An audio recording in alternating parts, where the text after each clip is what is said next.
Good afternoon, ladies and gentlemen.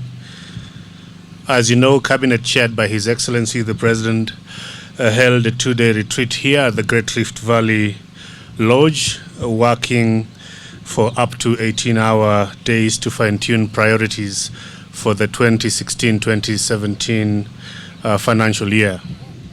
The President, Deputy President, and Cabinet gathered to collect their thoughts, to review their successes, and to plan for the year ahead.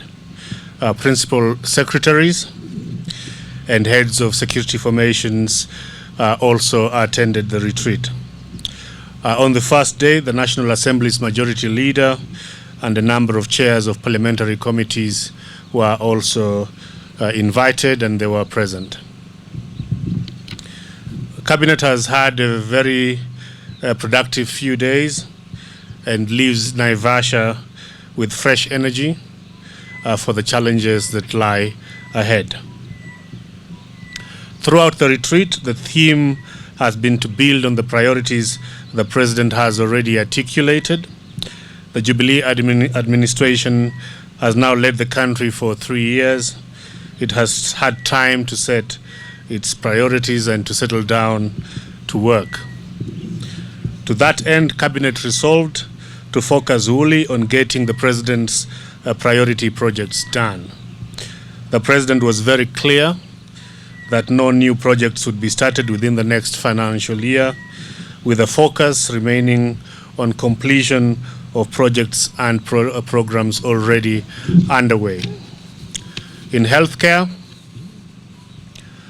government will continue with the ambitious Managed Equipment Services program. As you know, 7 hospitals out of the 98 targeted have now been fully refurbished and equipped, while dozens others are in various stages of completion. All will be equipped in the next 12 months. In ICT, the administration is working to ensure that the digital learning program is completed to fulfill a promise first made in Jubilee's campaign manifesto. When it comes to roads, transport and infrastructure, Cabinet was certain that the standard gauge railway would reach Nairobi by June next year, and as importantly, it would reach Nairobi within the budget. Roads across all counties are also in various stages of construction, and funding was availed to ensure the work is completed on time. I want to mention a number of other priority recipients of funds so that Kenyans can understand the administration's priority in the year ahead. First, we all know that there are elections coming, and ours remains a young democracy, and we need to support and strengthen the institutions which uphold it. That's why Cabinet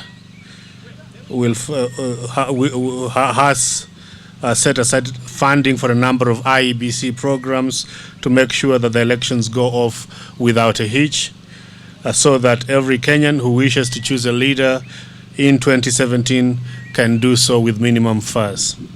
Cabinet also agreed to put substantial money into education so that the administration can meet the President's vision of raising the transition rate to secondary school from primary school to 100%. The President is keen to make it the case that every child willing and able to join a secondary school has a place waiting. The challenge is complex. The beginning is simply to build the thousands of new classrooms that we will need to achieve this goal, and we will then need to put money into making day secondary schools entirely free. And the President is confident that this will be done. Third, this has been a week of reflection and thanksgiving, and we thank God for the end of the long ICC matter. But we know that many of our people still suffer from the consequences of the tragedy of 2007, 2008, and other tragedies of its kind before that date. It's our duty as Kenyans, and particularly for Cabinet, to bind and heal the wounds of the country. That's why money for resettlement and support for IDPs is a priority for the President. and Cabinet appreciates that it is time to end the long nightmare of suffering that our brothers and sisters have endured. Cabinet will also continue in earnest with the administration's transformative energy program, funding for the primary schools electrification program, street lighting, and the last mile projects are all in place. It means that more ordinary Kenyans can look forward to switch from kerosene to electricity. Many more smallholder businesses can look forward to opening longer hours to enable to fuel the 24-hour economy, and many more children can have access to longer study hours using energy as a great equalizer in our education system. Other innovative programs such as cash transfers that support the most vulnerable in our societies, as well as young people, will continue. And the cabinet retreat was a place of collegiality and cooperation as priorities for the funding of the 1.7 trillion budget of 2016-17 was discussed and agreed.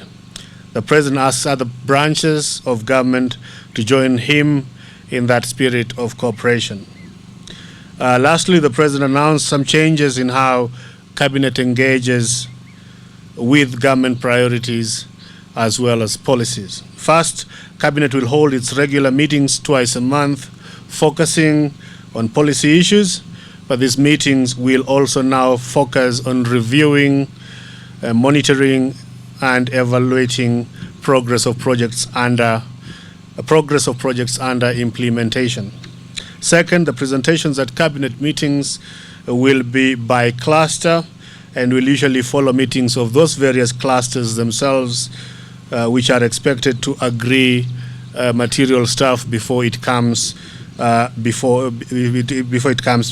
Cabinet. The 5 clusters that define government priorities are security, chaired by the President and deputized by the Defense CS, Ambassador Rachel Mamo; productive and infrastructure sectors, chaired by CS Najib Balala; agricultural transformation and environmental protection, chaired by CS Willie Bett; human capital development, chaired by CS Dr. Fred Matiang'i; and the governance and public administration cluster, chaired by Attorney General Githu Muigai. Under the budget process, the National Treasury CS, Henry Rotich, will submit estimates to Parliament by April the 28th. Cabinet secretaries will then be required to explain their proposals to parliamentary committees. The President expects that process to remain purely an explanatory exercise on the part of Cabinet rather than an opportunity for CSS to seek further financing for their ministries. Thank you, ladies and gentlemen. That's what we have to say about the Cabinet retreat. Let me just comment on 2 other matters. One is to do with the Kenya Sevens team. The President welcomes the Sevens team back home. The President is due to meet the team in Nairobi at a time that will be advised. The President is very proud of the achievement. Secondly, at the weekend, the President will travel to Uganda to attend the Northern Corridor Infrastructure Project Summit. Leaders will hear the progress of implementation of the various projects in that program.